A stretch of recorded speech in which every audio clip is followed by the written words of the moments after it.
It is my opinion that you do not really understand the concept of banking. All the banks are broke.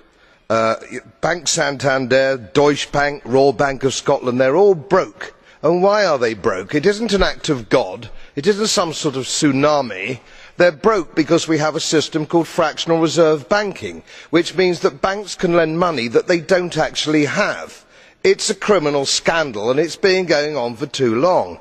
To add to that problem, you have moral hazard, a very significant moral hazard from the political sphere. And most of the problem starts in politics and central banks, which are part of the same political system. We have counterfeiting, sometimes called quantitative easing, but counterfeiting by any other name. The artificial printing of money, which if any ordinary person did, they would go to prison for a very long time. And yet governments and central banks do it all the time. Central banks repress the amount of interest that rates are, so we do not have the real cost of money.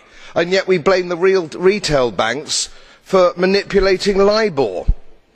The sheer effrontery of this is quite astonishing. It is central banks that manipulate interest rates, Commissioner.